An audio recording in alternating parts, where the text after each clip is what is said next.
Dharmasthala PSI Kishore ರಕ್ಕಸ ಕ್ರೌರ್ಯ ನಡೆಸಿ ವಾರ ಕಳೆದರೂ ಕೂಡ ಪೊಲೀಸರು ಕ್ರಮ ಕೈಗೊಂಡಿಲ್ಲ. ಮಗಳ ಮೇಲಿನ ಹಲ್ಲೆ ಬಗ್ಗೆ ಪಿಎಸ್ಐ ಕಿಶೋರ್ನನ್ನ ವರ್ಷ ತಾಯಿ ವೀಣಾ ಪ್ರಶ್ನಿಸಿರುವ ಆಡಿಯೋ ವೈರಲ್ ಆಗಿದೆ. ನನ್ನ ಅಮ್ಮನಿಗೆ ಯಾಕೆ ಫೋನ್ ಮಾಡ್ತೀಯಾ ಅಂತ ವರ್ಷ ತಾಯಿಯನ್ನೇ ಏಕವಚನದಲ್ಲಿ ನಿಂದಿಸಿದ್ದಾನೆ. ನೀನು 6 ತಿಂಗಳ ಹಿಂದೆ ಸತ್ತು ಹೋಗಿದ್ಯಾ ಅಂತ ಕಿಡಿಕಾರಿದ್ದಾನೆ. ನನ್ನ ಮಗಳಿಗೆ ಫೋನ್ ಕೊಡಪ್ಪ ಅಂತ ಗೋಗರಿದ್ರು ಕೂಡ ಕಿಶೋರ್ ಫೋನ್ ನೀಡಿಲ್ಲ. ಧರ್ಮಸ್ಥಳಕ್ಕೆ ಬಾರೆ ಎಂದು ಅತ್ತೆಗೆ ಕಿಶೋರ್ ಆವಾಜ್ ಹಾಕಿದ್ದಾನೆ. ಯುಗಾದಿ ಹಬ್ಬದ ಸಂದರ್ಭದಲ್ಲೇ ಎಸ್ಬಿಐ ಬ್ಯಾಂಕ್ ಗ್ರಾಹಕರಿಗೆ ಆತಂಕ ಶುರುವಾಗಿದೆ. ಎಸ್ಬಿಐ ಬ್ಯಾಂಕ್ ಅಕೌಂಟ್ನಲ್ಲಿದ್ದ ಹಣ ಮೈನಸ್ ಆಗ್ತಾ ಇದೆ. ಅಕೌಂಟ್ನಲ್ಲಿ ಬೆಳಗ್ಗೆ ಇದ್ದ ಹಣ ರಾತ್ರಿ ಆಗೋದ್ರಲ್ಲಿ ಮಾಯವಾಗ್ತಿದೆ.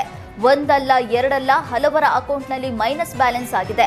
ಪ್ರಮುಖವಾಗಿ ಎಸ್ಬಿಐ ಬ್ಯಾಂಕ್ ಗ್ರಾಹಕರ ಅಕೌಂಟ್ನಲ್ಲಿ ಸಮಸ್ಯೆ ಉಂಟಾಗಿದೆ. ಅಕೌಂಟ್ ಸಮಸ್ಯೆ ಬಗ್ಗೆ ವಿಚಾರಿಸಿದ್ರೆ ಬ್ಯಾಂಕ್ ಸಿಬ್ಬಂದಿ ರೆಸ್ಪಾನ್ಸ್ ನೀಡ್ತಾ ಇಲ್ಲ. ಮೈಸೂರಿನ ಯಾದವಗಿರಿ, ಕುವೆಂಪು ನಗರ, ವಿವೇಕಾನಂದ ವೃತ್ತ ಸೇರಿ ಹಲವು ಶಾಖೆಗಳಲ್ಲಿ ಸಮಸ್ಯೆಯಾಗಿದೆ. ಯಾದವಗಿರಿ ಶಾಖೆಯ ಗ್ರಾಹಕ ಕಿರಣ್ ಎಂಬುವರು ಅಕೌಂಟ್ನಲ್ಲಿ ಇದ್ದಕ್ಕಿದ್ದಂತೆ ಮೈನಸ್ ಬ್ಯಾಲೆನ್ಸ್ ಆಗಿದೆ.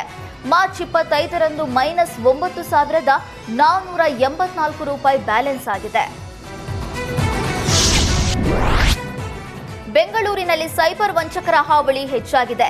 ಜೆಡಿಎಸ್ ನಾಯಕ ರಮೇಶ್ ಗೌಡ ಕೂಡ ಸೈಬರ್ ವಂಚನೆಗೆ ಒಳಗಾಗಿದ್ದಾರೆ. ಫೇಸ್ಬುಕ್ನ ಫೇಸ್ ಅಕೌಂಟ್ ಮೂಲಕ ಮೆಸೇಜ್ ಮಾಡಿ ಹಣ ಪಡೆದಿದ್ದಾರೆ.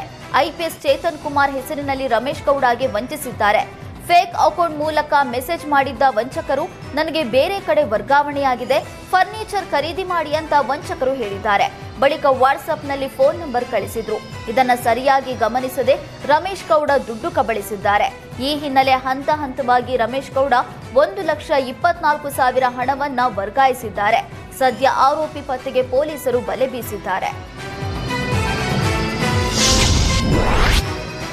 ರಾಜ್ಯದಲ್ಲಿ ಅತಿ ದೊಡ್ಡ ಬ್ಯಾಂಕ್ ಕಳ್ಳತನ ಕೇಸನ್ನ ದಾವಣಗೆರೆ ಪೊಲೀಸರು ಭೇದಿಸುವಲ್ಲಿ ಯಶಸ್ವಿಯಾಗಿದ್ದಾರೆ. 26 ಅಕ್ಟೋಬರ್ 2024ರಂದು ನ್ಯಾಮತಿಯ ಎಸ್ಬಿಐ ಬ್ಯಾಂಕ್ನಲ್ಲಿ 17 ಕೆಜಿ 705 ಗ್ರಾಂ ಚಿನ್ನಾಭರಣ ಕಳವು ಮಾಡಲಾಗಿತ್ತು. ಇದೀಗ ದಾವಣಗೆರೆ ಪೊಲೀಸರಿಂದ 5 ದರೋಡೆಕೋರರನ್ನ ಬಂಧಿಸಲಾಗಿದೆ. ಮೂಲತಃ ತಮಿಳುನಾಡಿನ ಇಬ್ಬರು ಸೇರಿ ಬಂಧಿಸಿದ್ದಾರೆ. 5 ಆರೋಪಿಗಳನ್ನ ಪೊಲೀಸರು ಬಂಧಿಸಿದ್ದಾರೆ. ತಮಿಳುನಾಡು ಮೂಲದ ಪರಮಾನಂದನ ಬಂಧನಕ್ಕೆ ಶೋಧ ಕಾರ್ಯ ಮುಂದುವರೆದಿದೆ. ಬಂಧಿತರಿಂದ ಒಟ್ಟು 220 ಗ್ರಾಂ ಚಿನ್ನಾಭರಣವನ್ನ ಪೊಲೀಸರು ವಶಕ್ಕೆ ಪಡೆದಿದ್ದಾರೆ. ಉಳಿದ ಚಿನ್ನಾಭರಣ ಎಲ್ಲಿದೆ ಅನ್ನೋದರ ಬಗ್ಗೆ ತನಿಖೆ ಮುಂದುವರೆದಿದೆ. ಲಾಕರ್ನಲ್ಲಿ ಇಟ್ಟಿದ್ದ ಒಟ್ಟು 509 ಜನ ಗ್ರಾಹಕರ ಚಿನ್ನಾಭರಣ ಕಳವು ಆಗಿತ್ತು.